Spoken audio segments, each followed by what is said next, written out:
Bonjour à tous. Voilà, de retour après ce week-end bien chargé. C'est vrai, un enterrement hier qui s'est très bien déroulé.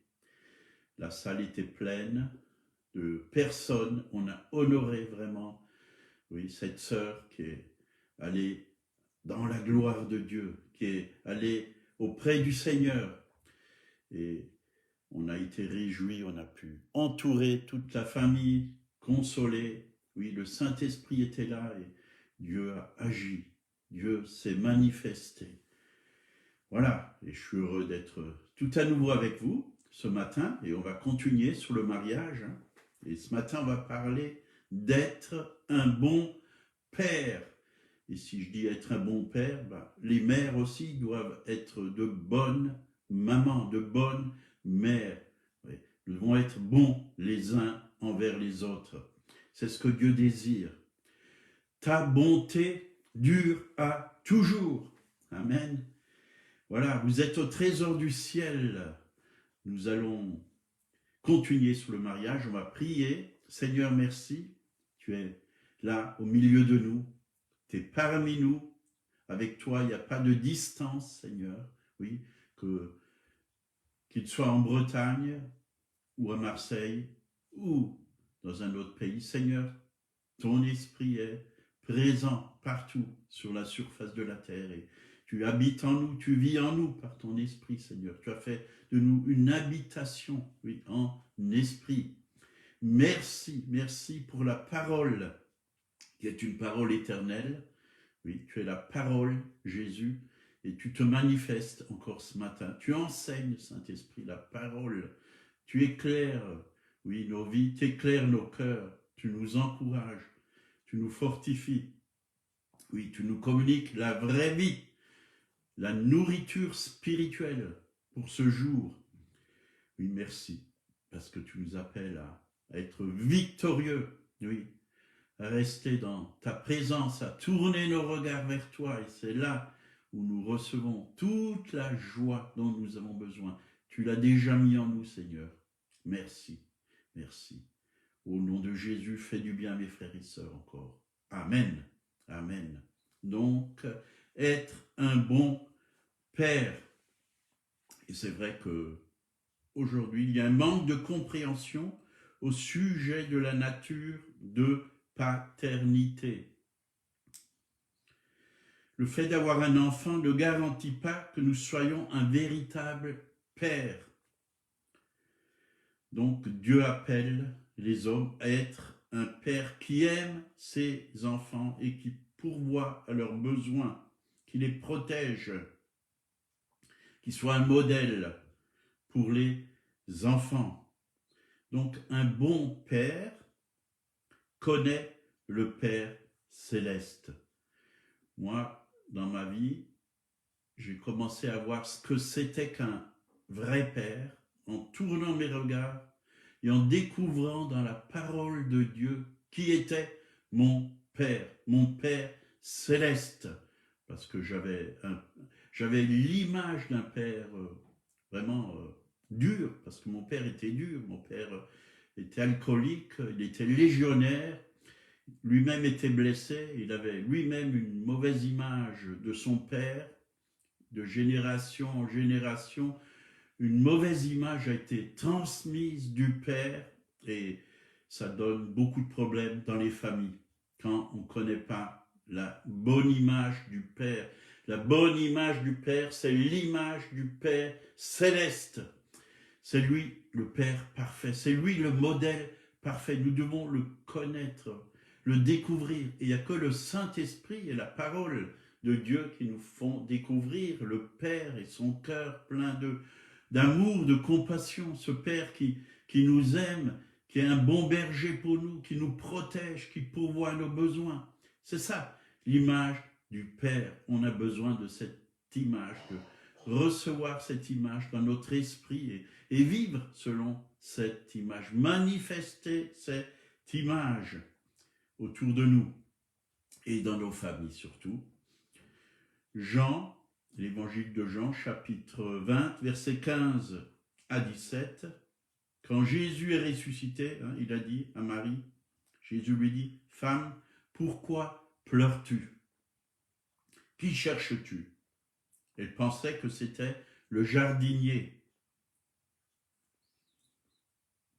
Lui dit, « Seigneur, si c'est toi qui l'as emporté, dis-moi où tu l'as mis et je le prendrai. » Jésus lui dit, « Marie. » Elle se retourna et lui dit en hébreu, « Rabouni », c'est-à-dire maître. Vous voyez, elle a reconnu vraiment le maître.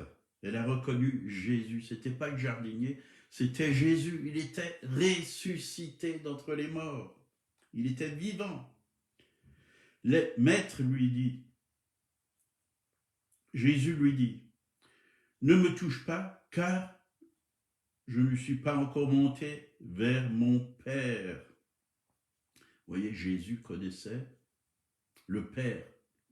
Il connaissait le Père. Et il devait monter vers le Père.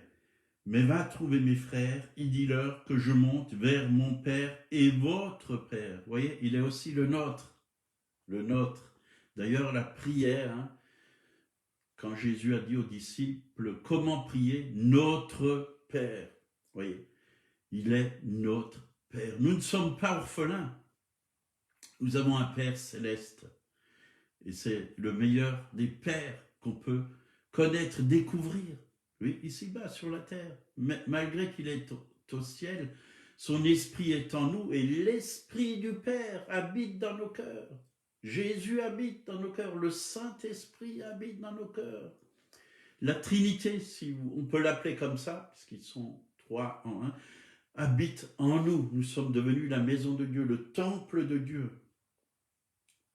Jésus lui dit, « Ne me touche pas, je ne suis pas encore monté vers mon Père, mais va, trouve mes frères et dis-leur que je monte vers mon Père et votre Père, vers mon Dieu et votre Dieu. » Donc un homme ne sera pas capable de comprendre ce que signifie être un bon Père s'il ne connaît pas le Père céleste.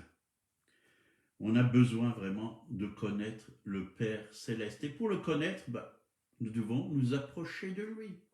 Nous avons un chemin qui a été ouvert par Jésus. Le voile a été déchiré du haut en bas. C'est même les mains du Père qui ont déchiré ce voile. Et on peut rentrer maintenant dans le lieu très saint. On peut rentrer dans sa présence pour connaître son cœur. Et quand on est auprès du cœur de Dieu, la chose la plus grande qu'on peut entendre, si on a des oreilles pour entendre, le Père va nous dire « Je t'aime d'un amour éternel, c'est pourquoi je te conserve ma bonté. » C'est un Père qui est bon, merveilleux. Et il n'y en a pas d'aussi bon sur la terre. Il n'y a pas de Père parfait sur la terre. Mais on apprend de ce Père parfait. On apprend à être à son image, à avoir un cœur bon, parce que c'est lui qui déverse la bonté dans notre cœur. Parce que l'homme en lui, sans Dieu, il est mauvais, mais Dieu peut mettre sa bonté et nous pouvons aussi devenir bons, de bons pères, parce que nous avons été créés à son image et à sa ressemblance. Donc, lorsque Jésus est ressuscité, il a fait cette déclaration, « Je monte vers mon Père et votre Père, vers mon Dieu et votre Dieu. » C'est le nôtre, c'est le nôtre, c'est notre Père, c'est notre Dieu. Mais, voyez, quand vous lisez les évangiles, Jésus, il appelle toujours, il l'appelle pas Dieu, mais il l'appelle Père. Vous pouvez regarder. Son Père, c'était son Père. Il savait qu'il avait un Père qui lui donnait et qui lui disait tout ce qu'il devait faire ici-bas sur la terre. C'était son Père. Et c'est juste à la croix qu'il a dit « Mon Dieu, pourquoi m'as-tu abandonné ?» Parce qu'il avait les péchés du monde entier sur lui. Il a porté les péchés, il a porté les maladies. Mais sinon, il l'appelait toujours son Père. Son Père. Et c'est bon de l'appeler Père ou Papa. papa, qui veut dire papa. Donc, en la raison de la mort et de la résurrection de Jésus, nous pouvons connaître le Père. Le chemin nous a été ouvert. Il est notre Père. Et moi, j'aime bien l'appeler Père. Père. Et on est en sécurité quand on a un père. Si un père conduit son enfant à l'école, il le prend par la main, il se sent en sécurité. S'il y a d'autres qui veulent lui faire du mal, d'autres enfants qui veulent se moquer de lui, lui faire du mal, il est en sécurité dans les mains du Père. Et quand on est dans les mains du Père, on peut traverser les moments difficiles, on peut traverser toutes sortes de situations. On sait que le Père nous tient dans ses mains. On est en sécurité, on est protégé. Il y a des solutions dans ses mains pour nous. Il y a des miracles dans ses mains pour nous. Il y a des bénédictions dans ses mains pour nous. Il y a des révélations dans ses mains pour nous. Il est un bon Père. Voilà. Donc il est notre Père. L'homme doit avoir la foi en Dieu. Oui, la foi en Dieu. C'est ça notre richesse. C'est que nous savons, oui, que la foi, elle est là et qu'on peut vraiment nous attacher à lui. On peut recevoir de lui. Et c'est ça, quand on croit en lui, quand on a foi en lui, quand on lui fait confiance, on sait que c'est vraiment un Père d'amour. Et c'est vrai qu'on peut transmettre toutes sortes de choses à nos enfants. On peut leur donner, oui, on peut leur payer avec notre argent des études, de bonnes études. On peut leur léguer une maison en héritage, on peut leur donner toutes sortes de choses. Mais la plus grande des choses qu'on peut leur apporter, c'est la foi.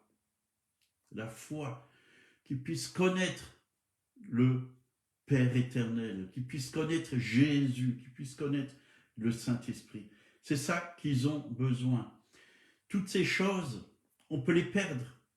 Oui, on peut perdre une maison, on peut perdre un travail, on peut perdre plein de choses. Mais ce qui est important, quand on a foi en Dieu, on sait que Dieu va tout nous donner, que Dieu va prendre soin de nous, que Dieu, oui, il a pas seulement un chemin ici-bas sur la terre pour nous, mais il a vraiment une destinée éternelle pour nous. Et ça, c'est la meilleure des choses qu'on peut transmettre à nos enfants. Et c'est vrai, j'avais entendu un témoignage d'un serviteur de Dieu. Il avait construit une belle maison, puis toute sa maison a brûlé, puis voilà, il devait tout reconstruire.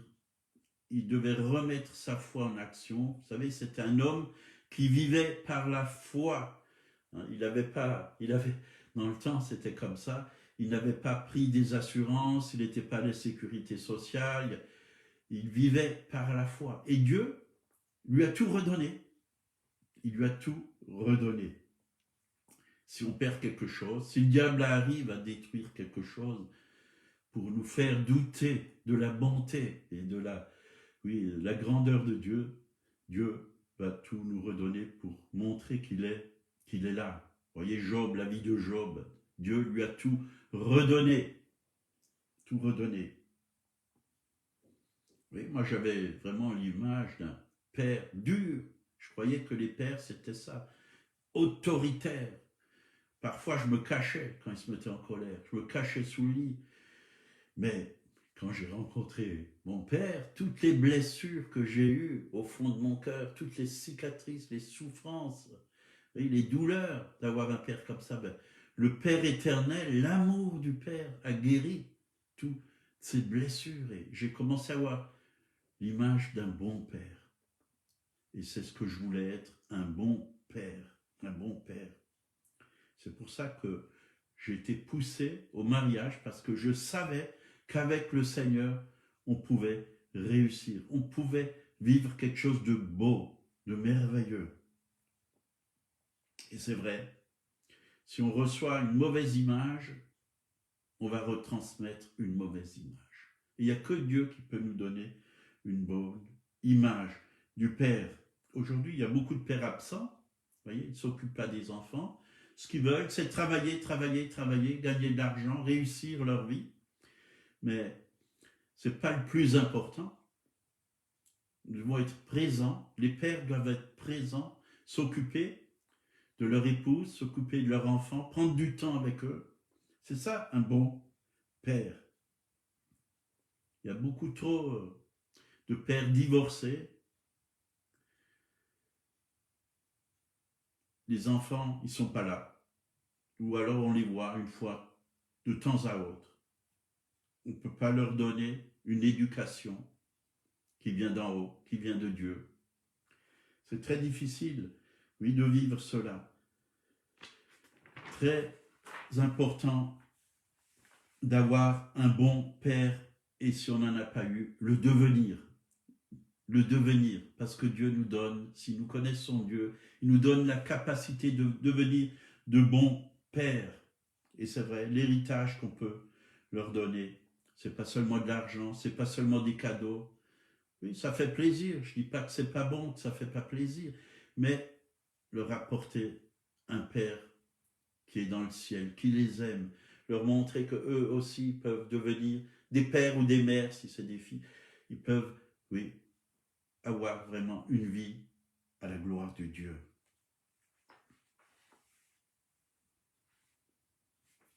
Donc, important de construire notre vie, non sur du sable, sur des choses qui vont passer, qui vont se flétrir, parce que tout ce qu'on ramasse sur la terre, on va devoir le laisser. Mais construire sur du solide. Nos maisons doivent être construites sur du solide. La parole de Dieu, c'est le roc. La maison construite sur du roc. Le vent peut souffler, oui. Les tempêtes peuvent venir, oui. La pluie, si elle est construite sur le roc, elle va tenir bon. Un mariage va tenir bon. Le couple va tenir bon. C'est ça. Et ce qu'on va transmettre aux enfants, ça va être une semence, ça va pousser. Un jour, il y aura le fruit. Moi, je le crois. Maison construite sur Dieu, sur sa parole, sur des bases solides. Donc, la plus belle chose qu'un père peut faire, c'est aimer l'épouse, la mère des enfants. Et là, quand ils voient ça, les enfants, ils voient vraiment une vie harmonieuse. Ils voient un exemple et ils se disent, ben, j'ai un bon papa, j'ai une bonne maman. Ils s'aiment, ils s'entendent, il y a de l'harmonie, il y a de la joie dans la maison. Et ça, c'est la chose la plus précieuse, ça vaut plus que l'or et l'argent.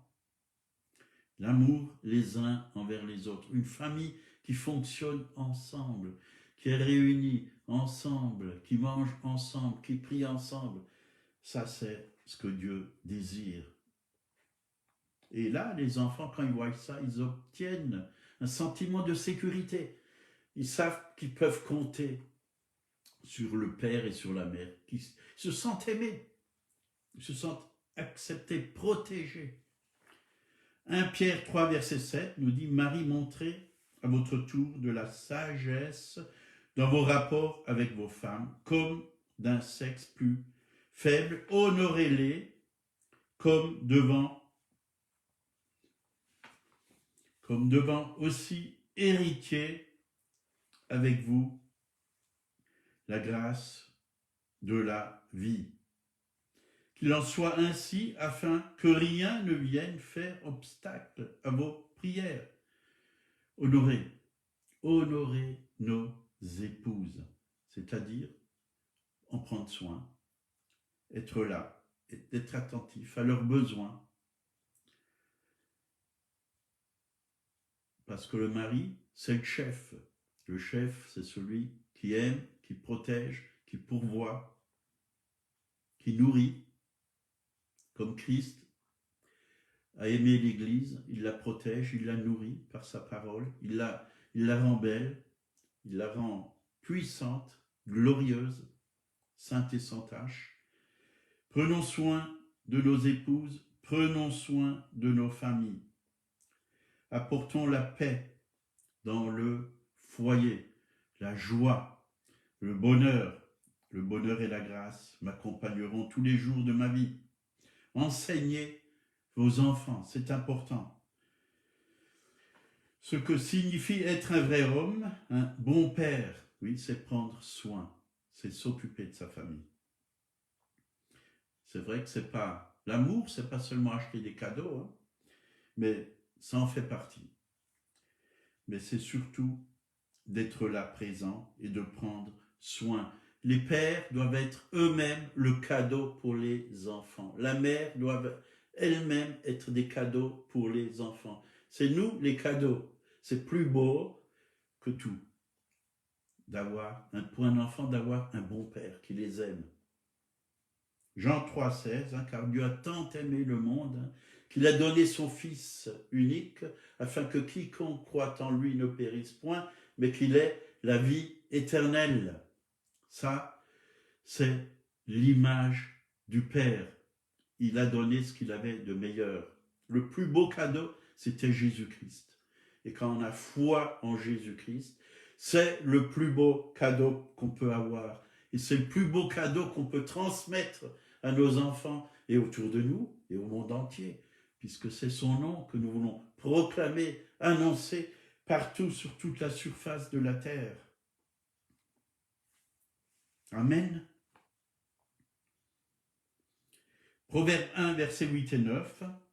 Écoute mon fils, l'instruction de ton père et ne rejette pas l'enseignement de ta mère. Vous voyez, c'est le père et la mère qui doivent instruire les enfants.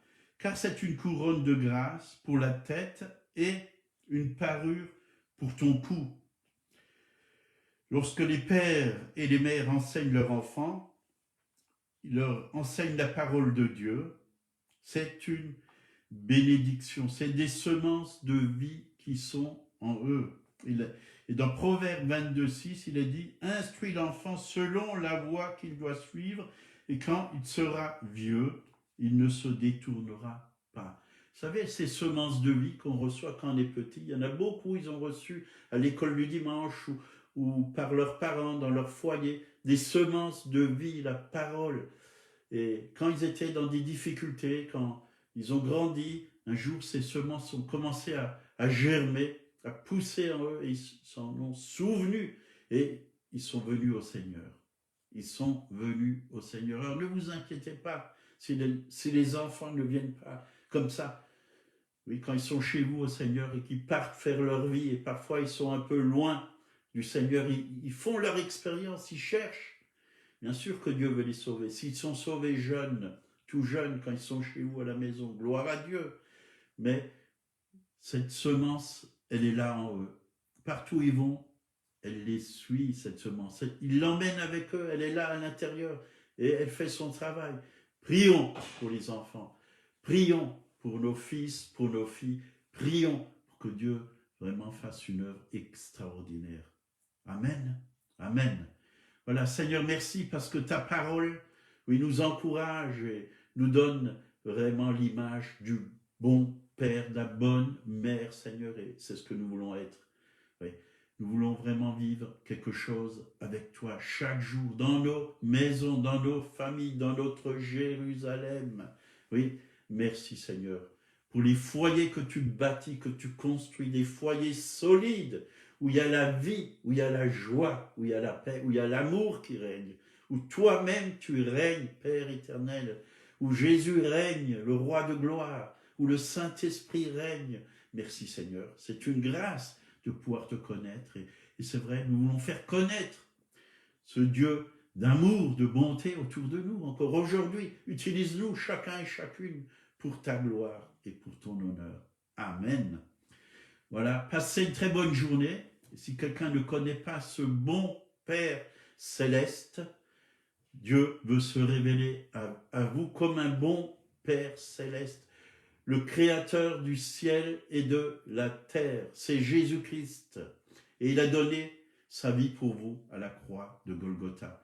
Il a versé son sang pour vous racheter, pour vous arracher des ténèbres, oui, du malin, oui, pour vous laver de vos péchés, vous purifier. Venez tout simplement à lui. Ouvrez grand votre cœur. Dites-lui, Seigneur Jésus, tu es ressuscité d'entre les morts. Viens dans mon cœur par ton esprit. Viens me laver par ton sang. Viens me purifier. Viens changer ma vie. Révèle-toi à moi. J'ai besoin d'un sauveur. Il est le bon sauveur, le bon Seigneur. Et il veut diriger votre vie. Acceptez-le simplement. Lisez la parole de Dieu, qui est la Bible. Commencez par les évangiles, le Nouveau Testament. Vous allez voir que votre vie va être transformée. En lisant, vous allez découvrir, en lisant la Bible, vous allez découvrir ce bon Père, le bon berger, qui est Jésus aussi. Vous allez le découvrir. Voilà, je vous encourage à faire ce pas de foi. Passez une bonne journée. À demain. Au revoir.